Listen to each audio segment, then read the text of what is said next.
Fentanyl must be amazing. Loads of people give up on everything that makes life good for it. Their loved ones, any other possessions or pursuits, homes, their dignity, and even their lives. But actually, fentanyl is garbage heroin, inferior in every single way but one. It's the perfect drug for dealers. And while we hear a lot about how deadly fentanyl is, many people it kills are not even fentanyl addicts. It's truly the dumbest drug to ruin your life for. Let's learn what fentanyl does to you, what it feels like, and why it's so much lamer than heroin. Pain and pleasure. Maybe the two most important forces that guide our survival are pain and pleasure. Pain may be the most visceral physical experience. A claw ripping your flesh, a bone cracking, rejection eating your soul. Pain can be scary and unbearable. It's the strongest signal our bodies have to make us avoid harm. Pleasure is what makes life good because it feels, well, amazing. Eating things that are sweet or high-fat, having sex, or opening another booster pack with your friends. Anything that makes you feel pleasure makes you want to do it again. These two opposing forces guide you through life. Pain shouts, "Stop, this is bad." Pleasure cheers, "More, do that again." But while they are opposites, they're also linked. Sometimes our body needs to end pain and create pleasure at the same time. After giving birth, pain gets toned down and the mother is showered in happy hormones so she can bond with the newborn child. During an intense hunt, the hunter forgets the physical exhaustion and minor injuries. Both are technically not great experiences, but need to be repeated for our survival. And nature invented a powerful mechanism to achieve this: the mighty opioid receptor. It's like a keyhole on the neurons that control pain and pleasure. If activated, it reduces pain and how much you care about pain, and it creates pleasure and good feelings. The details are complex and not relevant for this story. What you need to know is that any molecule that can fit into an opioid receptor like a key is called an opioid. Opioids are extremely powerful, so when your body uses natural opioids like endorphins when you laugh, it releases only a tiny amount exactly where they're needed. So the effects are mild and localized. Your sprained ankle feels better, a painful memory subsides, you get a boost of happiness meeting an old friend. And now we're getting to drugs. Humans found opioids in nature like morphine and were quite taken by them. They got refined into a whole family of drugs used in hospitals and to relieve patients that are in immense pain. Codeine, OxyContin, Vicodin, and of course, heroin, and the worst of all, fentanyl. Before we can explain why fentanyl is the most garbage drug, we need to do something fun. Let's inject some heroin together. Ready? The supernova of pleasure. Heroin rushes through your entire body and flips every opioid receptor it finds. A rapid cascade of things happens everywhere all at once. A symphony of intense sensations. Every cell regulating pleasure is now high. Without their control, floodgates of happy hormones open and fill you up top to bottom with pure bliss. A cup of coffee, a nectar of joy. This song you like, a celestial symphony. A cuddle, pure love from the center of the universe. Wherever you felt pain before, from wounds or aching joints or menstrual cramps or loneliness or self-loathing, it's gone now. You are simply unable to feel pain or care about it anymore. Like dimming the lights in a cozy room, your brain's alert system is put to sleep and you feel at ease, warm and serene. Any stress melts away and dissolves into a dreamlike haze. You're no longer worried or tense about anything. This peace even spreads to your essential organs, slowing your breath, soothing and slowing your intestines. Your chest rises and falls like the gentle waves of a quiet shore. You're sailing a sea of calm and happiness that feels perfect and eternal. The full load of a strong opioid like heroin for the very first time is one of the most amazing feelings humans can experience. For a few hours, you're in heaven. And this is exactly the problem. Your brain is not equipped to handle anything like it. You feel too good. But nothing lasts forever, and now you're in trouble. You just experienced the best feeling you ever felt. Your brain's reward center is completely fried and can't comprehend what happened. If what you did felt this good, it has to be amazing for your survival and you should do it again. Except You can never ever feel this good again. This will be your peak life moment forever. You may forever chase this feeling you had this very first time. And now you're back in the regular world, with your insecurities, where your knee hurts, regular tasting coffee, and having to work hard for happy hormones. Comparison is the thief of joy, and now you have your life to compare to a supernova of bliss. The indescribable feeling comes with a damage to your sense of life and self that may be irreparable. And this is not even the worst. Opioids are incredibly addictive, and the addiction among the worst you can have. The supernova of pain. Once you've taken opioids a few times, your brain has had enough.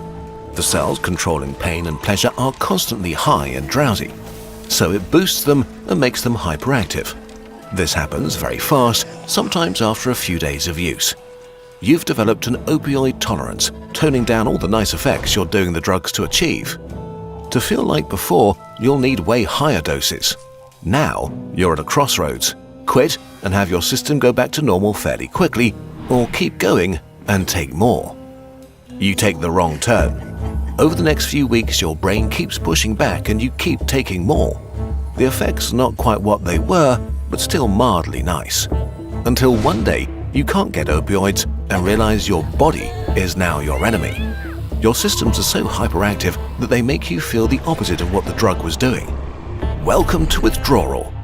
It all starts with a creeping unease. Instead of being euphoric and happy, nothing feels good anymore. Your coffee is tasteless, your favorite song lame, your loved ones distant. A storm of negative emotions shatters your sea of calm. Serenity is replaced by anxiety and angst, like something terrible is imminent. Your worries, insecurities, and all the fears you suppressed aren't just back, but amplified into an existential crisis. You're so restless you can't sit still.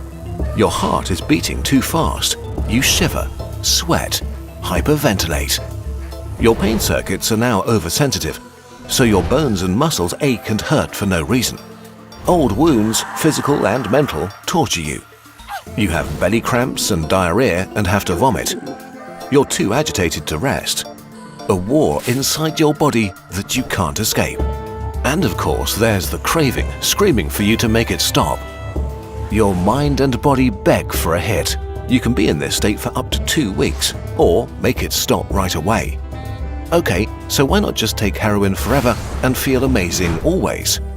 The fun thing is that it doesn't work this way. You get tolerant to the nice effects like euphoria faster than to the bad ones like dangerously slow breathing. So it turns from touching the love center of the universe to mostly drowsy numbness and relief from withdrawal. Now you don't take opiates to get to heaven, but to avoid hell. You're in a prison of your mind and body, unable to connect with all the things that could actually make you feel good. Opioid addiction is brutal and extremely hard to escape. It should be pretty clear that you need to be extremely careful with any opioids, and if you have the chance to do it for fun, just don't. There's a very real risk that your life might just be over, and that you'll go through hell. Now that we've seen the heaven and hell of heroin, we can get to fentanyl, the garbage drug. Fentanyl is really garbage heroin. Everything we just described is true in different intensities for most opioids. They can be great, all of them can be hell. Heroin is just sort of the strongest, except it isn't. Fentanyl is around 50 times more potent than heroin, but that doesn't mean 50 times more amazing, quite the opposite. Fentanyl is extremely good at crossing the blood-brain barrier, the firewall that protects your brain from harmful substances. It enters your brain so easily that you get from 0 to extremely high almost instantly. But just as fast as it enters, it leaves again. A heroin high can last 6 hours. One from fentanyl can fade in minutes. Fentanyl doesn't feel as good as heroin. Instead of a supernova of bliss, you mostly get the black hole of nodding away. But it comes with all the withdrawal symptoms. As a bonus, because fentanyl acts so quickly on your brain, it fries your reward center even more, making it even more addictive than heroin. And since you only need so little of it, it's super easy to overdose and die by accident. It's the deadliest illegal drug in US history by far. Between 2013 and 2023, it killed about 400,000 Americans. Fentanyl really is garbage heroin. Too dangerous, too intense, too addictive, too little fun. But then why are so many people taking it? Well, actually, nobody wants to. Fentanyl is not for users, it's for dealers. The house always wins. Fentanyl is a drug dealer's dream. One truckload could supply the entire US for 1 year.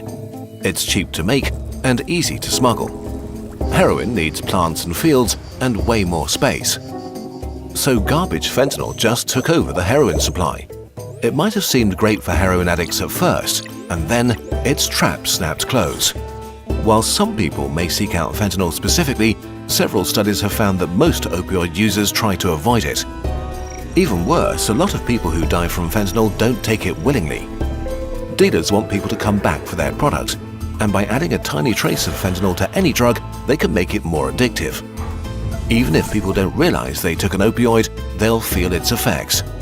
So dealers started to mix all kinds of drugs with fentanyl, turning the entire US drug market into a minefield where any trip can be your last. Because way too often, they put a bit too much in their mixes.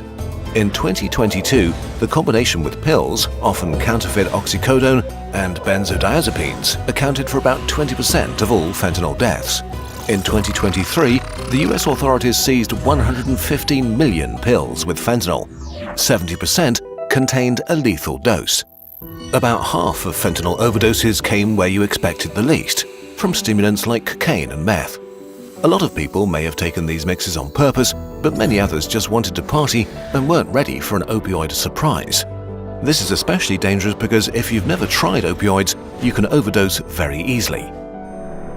Fentanyl really has no upsides outside medical use. For dealers and cartels, it means easy profit. For users, it means a worse opioid addiction and a worse life. For people who would never ever try it, it can be a death sentence they didn't see coming. No matter how alluring they are, using opioids even in safe settings is playing with fire on the best of days. Fentanyl is a garbage drug that turns this fire into a raging furnace, increasing the risk of death massively. There's really only one conclusion to draw here. If you have the choice, don't step into the supernova of pleasure, because the danger of it turning into a supernova of pain is just too high. Getting to the root of an issue requires looking at all sides and thinking critically about the information we consume. In today's world, this can be difficult. This is why Ground News is such an important tool today. We believe in their mission and are proud to have them sponsor this video. In a nutshell, the app and website combine the world's news in one place so we can do just that. Take the reporting on a US bill about harder punishments for fentanyl smugglers. Fewer than 75 sources worldwide reported on the story, but the headlines were quite different. You can follow along by scanning the QR code on screen. Some of them were critical and compared the policy to the war on drugs in the 1970s. Other sources praised the step and said it could end the crisis. And some media outlets asked if the smugglers are really the problem and if policymakers shouldn't focus on the problem of demand in the US itself. The interesting thing is that no government-funded sources are covering the topic.